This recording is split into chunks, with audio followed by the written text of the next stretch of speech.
महाकुंभ, जिसमें पूरी दुनिया देखेगी, पूरा विश्व देखेगा महिला नागा साधु की महाताकत को। देखिए, महाकुंभ में एक बार फिर महिला नागा साधु दुनिया के सामने आएंगी। मगर क्या आप ये जानते हैं कि महिलाएं नागा साधु आखिर कैसे बनती हैं? इनकी महिमा क्या है, इनकी महाताकत क्या है? क्योंकि नागा साधुओं को तो आपने कई बार देखा होगा, लेकिन क्या आपने कभी किसी महिला नागा साधु को देखा है? बहुत से लोगों का जवाब इसमें होगा नहीं। लेकिन इनकी महाताकत से आज हम आपको रूबरू करवाएंगे, क्योंकि महिला नागा साधु लोगों के सामने दरअसल बेहद कम आती हैं। आमतौर पर उन्हें महाकुंभ के दौरान ही देखा जा सकता है।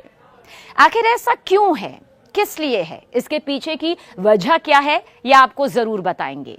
ये भी बताएंगे कि महिला नागा साधु आखिर रहती कहां पर हैं, क्यों वो दिखाई नहीं देती, लेकिन महाकुंभ उनके बिना अब अधूरा नजर आता है।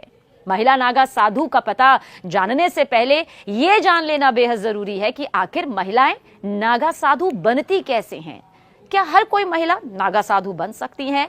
क्या अगर ईश्वर के प्रति, भगवान के प्रति एक आस्था जग जाए तो यूं ही नागा साधु बना जा सकता है? ये प्रक्रिया बहुत मुश्किल होती है और हैरान करने वाली होती है। तो आइए आपको बताते हैं चरणबद्ध तरीके से कि आखिर महिला नागा साधु कैसे बना जाता है। लेकिन उससे पहले कुछ और तथ्यों के बारे में भी यहां पर जान लेते हैं। देखिए, जिस तरह से पुरुष नागा साधु होते हैं ना, ठीक उसी तरह से महिला नागा साधु भी होती हैं। पुरुषों की तरह महिलाएं भी नागा साधु बनती हैं। महिला नागा साधु बनना बिल्कुल आसान नहीं होता। कहा जाता है कि महिला नागा साधु बनने की जो राह होती है वो बेहद कठिन होती है।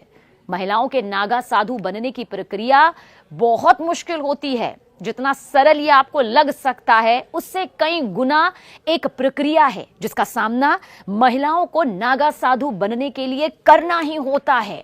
ये बहुत कठिन, बहुत मुश्किल राह होती है। जो इसे पार कर लेता है वही महिला नागा साधु बन पाता है। महिला नागा साधु बेहद मुश्किल, कठिन तप करती हैं।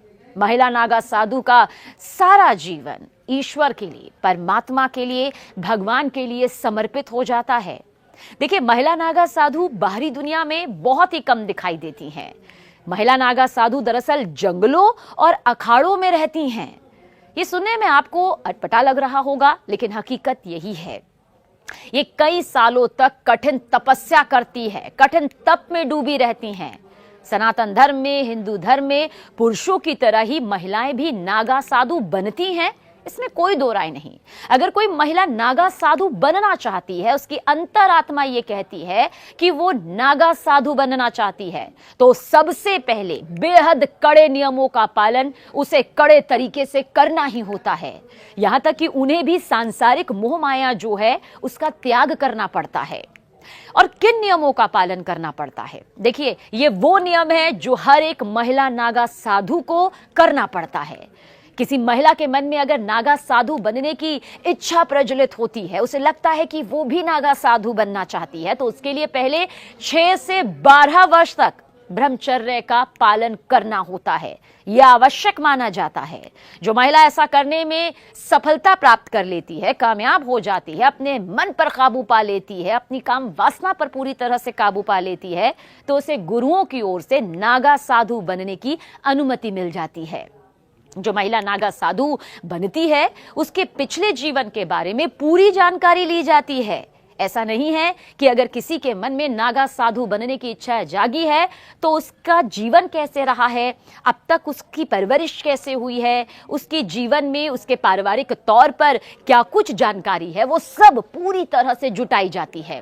साथ ही जो महिला नागा साधु बनती है ना, उसे अपने गुरुओं को अपनी योग्यता का विश्वास दिलाना पड़ता है। दरअसल नागा एक तरह की पदवी होती है। वैष्णव, शैव और उदासीन अखाड़े नागा साधुओं की होते हैं। अखाड़ों के बारे में हमने आपको पहले भी जानकारी दी है, आगे भी जानकारी देंगे, लेकिन एक बार फिर बता देते हैं। वैष्णव, शैव और उदासीन अखाड़े नागा साधुओं के ही होते हैं। और इतना ही नहीं, एक और खास बात, अपना ही पिंडदान जीते जी करना होता है। महिला नागा साधु तभी बन पाती हैं, पहले अपना उन्हें सिर मुंडवा दिया जाता है। यानी कि पहला जो होता है, सबसे पहले उनके बालों को कटवा दिया जाता है, क्योंकि कहते हैं ना कि एक महिला का सबसे बड़ा आभूषण उसके बाल होते हैं, इसलिए सबसे पहले इस मोह को त्यागा जाता है। नागा साधु बनने का सबसे अहम पड़ाव है पिंडदान करना। महिला नागा साधु बनने के लिए जीते जी महिला को अपना पिंडदान करा दिया जाता है, यानी कि उसे हर तरह के मोह से दूर रहना पड़ता है। पिंडदान के बाद महिला को उस जीवन से पूरी तरह से मुक्ति मिल जाती है और उसके बाद ही महिला नागा साधु ये स्वीकार करती है कि अब से वो आध्यात्म के सफर पर निकल पड़ी है। अब से उसका पूरा जीवन जो है वो परमात्मा के चरणों में ही रहेगा। वो परमात्मा के लिए ही जिएगी और परमात्मा में ही लीन हो जाएगी। अब उसका सारा जीवन उस ईश्वरीय शक्ति को समर्पित होता है। अब महिला नागा साधु को लेकर कुछ और भी सवाल है, क्योंकि दरअसल नागा साधु जो होते हैं वो नग्न होते हैं, लेकिन महिला नागा साधु गेरुआ वस्त्र पहनती हैं। पुरुष नागा साधु तो नग्न में रहते हैं, लेकिन महिला नागा साधुओं को गेरुआ वस्त्र धारण करने की इजाजत होती है। लेकिन वो वस्त्र ध्यान से कहीं से भी सिला नहीं होता, यानी कि इसमें भी नियमों का पालन होता है। जैसे कि हम और आप जो कपड़े पहनते हैं वो सिले हुए होते हैं, उन्हें हम अपने हिसाब से अपने अनुरूप बना सकते हैं, लेकिन महिला नागा साधु किसी भी तरह से सिले हुए कपड़े नहीं पहनती हैं। और महिला साधुओं के माथे में, यानी कि महिला नागा साधुओं के माथे पर एक तिलक होता है, और वो भी अपने पूरे शरीर पर भस्म लगाती हैं, जैसा कि नागा साधु करते हैं, बिल्कुल वैसे ही। लेकिन जगह पर, अलग जगह पर उनका जो विशेष स्नान होता है वो किया जाता है। महिला नागा साधु बेहद सादा जीवन जीती हैं, साथ ही साथ एक लंबा और बगैर सिला गेरुआ वस्त्र पहनती है, जैसा हमने आपको पहले भी बताया। और इसके साथ ही उनके माथे पर तिलक भी होता है, पूरे शरीर पर भस्म होता है।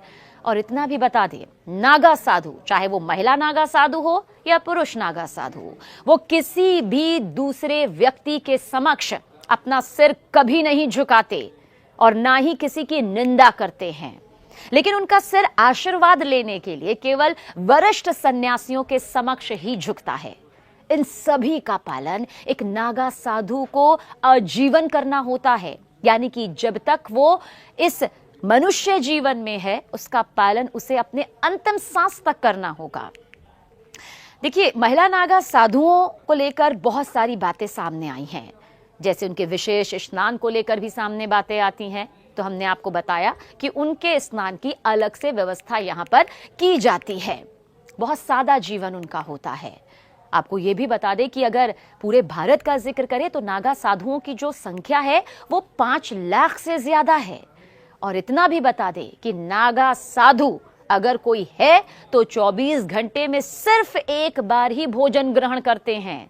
वो अपने भोजन में कंदमूल, जड़ी बूटी, फूल, फल, पत्तियां ये सब खाते हैं। साधु संत को ईश्वर के सबसे निकट माना जाता है।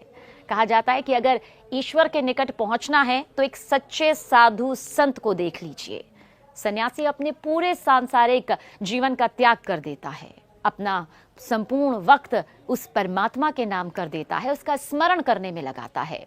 साधु संतों में नागा साधुओं की चर्चा देखिए जरूर की जाती है। सबसे खास बात तो यह है कि नागा साधुओं को लेकर जो एक कड़ा स्वरूप नजर आता है वो सिर्फ भक्ति का ही नजर नहीं आता है, बल्कि कड़ाके की ठंड में भी वो कपड़े नहीं पहनते हैं, नग्न अवस्था में रहते हैं। ये उनकी वो तपस्या है जिसके जरिए उन्हें ये ताकत मिलती है, ये शक्ति मिलती है। शरीर पर धुनी भस्म लगाकर वो घूमते हैं। अच्छा, नागा का मतलब भी नग्न है। नागा सन्यासी अपना पूरा जीवन नग्न अवस्था में ही रहते हैं। नागा सन्यासी बनने की प्रक्रिया हमने आपको बताई कि कितनी लंबी है, कठिन है। और अखाड़ों के जरिए नागा सन्यासी यहाँ पर बनाए जाते हैं, यानी कि नागा सन्यासी बनने के लिए अखाड़ों की मान्यता चाहिए होती है। ऐसा नहीं है कि नागा सन्यासी अपने आप कठिन तपस्या करके गेरुआ वस्त्र पहनकर बन जाते हैं। हर अखाड़े की अपनी मान्यता होती है, हर अखाड़े की अपनी परंपरा होती है, और उसी परंपरा के तहत, उसी नियमों के तहत उनको दीक्षा दी जाती है। कई अखाड़ों में तो नागा साधुओं को भुट्टो के नाम से भी बुलाया जाता है, लेकिन अब प्रचलन में नागा साधु ही है। कितना जटिल इनका जीवन होता है, और वही जटिलता जो होती है एक तपस्वी के चेहरे पर नजर भी आती है। इनका युद्ध कौशल गजब का माना जाता है, और यही वजह है कि ये महाकुंभ की रौनक बन जाते हैं, महाकुंभ की शान बन जाते हैं। बताया जाता है कि किसी भी इंसान को नागा साधु बनने के लिए 12 साल का लंबा समय लगता है। नागा साधु बनने के बाद वो गांव या शहर की भीड़ भाड़ भरी जिंदगी को त्याग देते हैं। यानी कि जो भीड़ भाड़ और से भरी जिंदगी हम देखते हैं रोजमर्रा की, उसे पूरी तरह से त्याग देते हैं और अपने रहने के लिए पहाड़ों पर, जंगलों में चले जाते हैं। उनका ठिकाना उस जगह पर होता है जहां कोई आता जाता नहीं है। नागा साधु बनने की प्रक्रिया का हम जिक्र कर रहे हैं तो इसमें यह भी बता दें कि जो शुरुआत के 6 साल होते हैं वो बहुत महत्वपूर्ण होते हैं, क्योंकि इस दौरान वो नागा साधु बनने के लिए जरूरी जानकारी हासिल करते हैं और इस अवधि में वो सिर्फ लंगोट पहनते हैं। वो कुंभ मेले में प्रण लेते हैं, जिसके बाद लंगोट को भी त्याग देते हैं और पूरा जीवन कपड़ा धारण नहीं करते, वस्त्र नहीं पहनते।